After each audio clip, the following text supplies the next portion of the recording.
నమస్తే.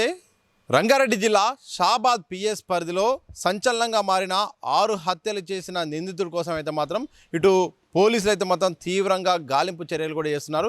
8 బృందాలుగా మొత్తం విడిపోయి కూడా మొత్తం కూడా ఎక్కడికక్కడ కూడా నిందితుడు ఎటువైపు వెళ్ళాడు, ఎలాంటి వైపు తన మార్గం ఉన్నది, ఫోన్ సిగ్నల్ ఆధారంగా కూడా అన్ని రకాల ప్రయత్నాలు చేస్తున్నాడు తెలుస్తుంది. ఇందులో భాగంగా లేటెస్ట్గా అందుతున్న సమాచారం ప్రకారం అయితే మాత్రం పోలీసుల అదుపులోకి రాజ్ కుమార్ వచ్చినట్టయితే మాత్రం సమాచారం అయితే అందుతుంది. అయితే అధికారికంగా పోలీసులు అయితే మాత్రం ఎలాంటి ధృవీకరించలేదు, కానీ షాద్ నగర్ నియోజకవర్గంలో అయితే మాత్రం పోలీసులు అతన్ని గుర్తించినట్టయితే మాత్రం తెలుస్తుంది.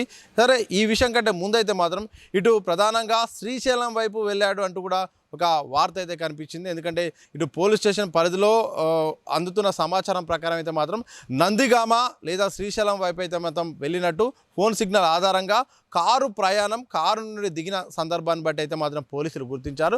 ఇటు పోలీసులు అయితే మాత్రం ఇటు ప్రధానంగా నందిగామ సమీపంలో, అలాగే చివరిసారిగా సిగ్నల్ ఎక్కడ ఆగిపోయింది, ఎవరితో మాట్లాడాడు, కారులో ఎటువైపు నుండి ప్రయాణించాడు అనే దాన్ని అయితే మాత్రం కదలికలను అనుక్షణం గమనించినట్టే తెలుస్తుంది. ఇదే సందర్భంలో ఏదైతే ఈ పోలీస్ స్టేషన్ పరిధిలో అయితే మాత్రం బృందాలుగా విడిపోయి అందరినీ కూడా క్షణక్షణం కూడా ఎక్కడికక్కడ ఎలాగైనా నిందితుడిని పట్టుకోవడానికి అయితే మాత్రం అన్ని రకాల ప్రయత్నాలు అయితే చేస్తున్నారు. ఇటు ఏదైతే 4 సిటీ సంబంధించిన ఫ్యూచర్ సిటీ సంబంధించిన కమిషనరేట్ కూడా నిన్న నుంచి కూడా రివార్డు కూడా ప్రకటించింది. ఎవరికైనా కనిపిస్తే సమాచారం ఇవ్వండి, 2 లక్షల రివార్డు ప్రకటిస్తున్నామన్నట్టు కూడా ఇప్పటికే పోలీసులు కూడా చెప్పారు. అందులో భాగంగా మీడియాలో, సోషల్ మీడియాలో కూడా ఈ వార్త ప్రధానంగా వినిపిస్తుంది. నిందితుడు సంబంధించిన ఫోటోలు, చాలా రకాల ఫోటోలు కూడా సర్క్యులేట్ చేస్తున్నారు. కనిపిస్తే చెప్పండి, సమాచారం ఇవ్వండి అంటూ కూడా పోలీసులు ప్రకటన చేశారు. అయితే ఇప్పటికీ లేటెస్ట్ అందుతున్న సమాచారం ప్రకారం అయితే మాత్రం షాద్ నగర్ నియోజకవర్గంలోని ప్రధానంగా అక్కివేణి గూడెం సమీపంలో పోలీసులు అయితే మాత్రం అతన్ని అదుపులో తీసుకున్నట్టయితే మాత్రం సమాచారం అందుతుంది.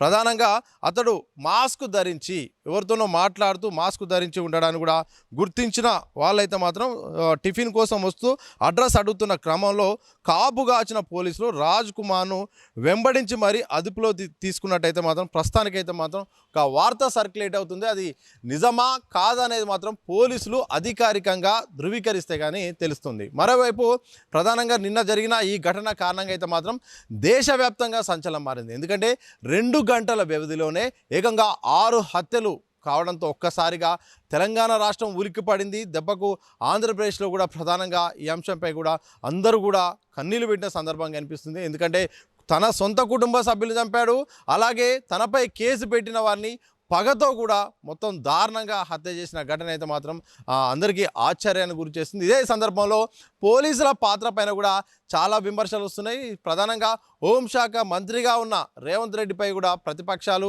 ఇటు రెచ్చిపోయి మాట్లాడుతున్నారు. హోంశాఖ మంత్రి పదవికి రాజీనామా చేయాలి, ఆ శాఖ దగ్గరుండి కూడా మొత్తం శాంతి భద్రత అదుపులో లేవు, అలాగే పోలీసుల విధానం కూడా సరైన విధానంగా లేదంటూ కూడా పెద్ద ఎత్తున ఇటు ప్రతిపక్షాలు, కుటుంబ సభ్యులు, స్థానికులు కూడా మాట్లాడుతున్నారు. ఎందుకంటే నిందితుడి యొక్క విషయం తెలిసి కూడా అక్కడ పోలీస్ స్టేషన్లో ఈ లావాదేవీలు జరిగాయి, ముడుపులు కూడా ముట్టాయి. అందుకోసమే చిన్న కేసులు, అంటే చిన్న సెక్షన్ల రూపంలో పెట్టి స్టేషన్ బెయిల్ వచ్చేలాగా అయితే మాత్రం ఎస్ఐతో మొత్తానికి ఇది ఒక డబ్బుల ముడుపుల వ్యవహారం జరిగింది. అందుకోసమే అతడు బయటికి వచ్చాడంటూ కూడా ఇటు పోలీసులు గుర్తించిన సందర్భం. ఇదే సందర్భంలో పోలీసులు అయితే మాత్రం ప్రధానంగా పోలీస్ శాఖ అయితే మాత్రం స్థానిక ఎస్ఐ పైన అయితే మాత్రం సస్పెన్షన్కు గురి చేసింది.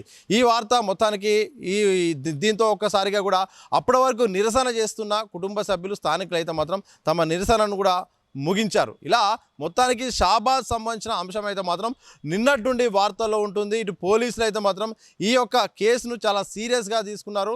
నిందితుడి కోసం అయితే మాత్రం తీవ్రంగా గాలిస్తున్నారు. రకరకాల వార్తలు వస్తున్నాయి. లేటెస్ట్గా అయితే మాత్రం షాబాద్ ఘటనకు సంబంధించిన రాజ్ కుమార్ అయితే మాత్రం శంషాబాద్ సంబంధించిన ప్రాంతం నుండి అటు ఎల్లగా అయితే మాత్రం షాద్ నగర్ నియోజకవర్గంలో పోలీసుల అదుపులోకి చిక్కినట్టయితే వార్తలు వస్తున్నాయి. మరి దీనిపై ఇంకా అఫీషియల్గా ఇన్ఫర్మేషన్ రావాల్సిన అవసరం ఉంది. ఏం జరగబోతుంది అనే దానిపైన కూడా చాలా రకాల చర్చలు కూడా జరుగుతున్నాయి. ప్రధానంగా నిందితుడికి కోర్టు వ్యవస్థల కంటే ముందే సామాజికంగా ప్రజల్లోనే ఇతనికి ఎన్కౌంటర్ గురి చేయాలంటూ కూడా పెద్ద ఎత్తున కూడా ప్రజల నుండి, స్థానికుల నుండి, కుటుంబ సభ్యుల నుండి కూడా ఇటు డిమాండ్లు కూడా వస్తున్నాయి. మరి చూడాలి, నిందితుడు మరి పరారయ్యే పరిస్థితి ఉందా, మరోసారి ఎన్కౌంటర్ గురవుతాడా, న్యాయపరంగా కూడా పోలీసులు పూర్తి స్థాయిలో సెక్షన్ల కింద పెట్టి కూడా శిక్ష పడేలాగా చేస్తారా లేదా అనేది మాత్రం ఒక సస్పెన్స్గా ఉంది. చూడాలి.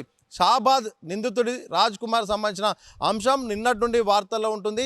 ఎక్కడ ఉన్నాడు, ఏ రకంగా ఇక్కడి నుండి ఎక్కడికి వెళ్ళాడు, అతడు ఎవరితో చివరిసారిగా మాట్లాడారు, ఫోన్ సిగ్నల్ ఎక్కడగా ఉంది, ఎటువైపు ప్రయాణించాడు అనే దానిపైన మాత్రం అన్ని రకాలుగా ఆరాధిస్తున్నారు. 8 బృందాలుగా విడిపోయి అయితే మాత్రం ఇటు పోలీసులు ముమ్మరంగా చూస్తున్నారు, ఇటు రివార్డు కూడా ప్రకటించారు. చూడాలి. అందుతున్న సమాచారం అయితే దొరికిండు, అదుపులోకి తీసుకున్నారని చెప్తున్నారు. అఫీషియల్గా తెలంగాణ పోలీసు విభాగం మరి దీనిపై క్లారిటీ ఇచ్చే వరకు ఇది నిజమో అబద్ధం అనేది మాత్రం తెలియాల్సి ఉంది.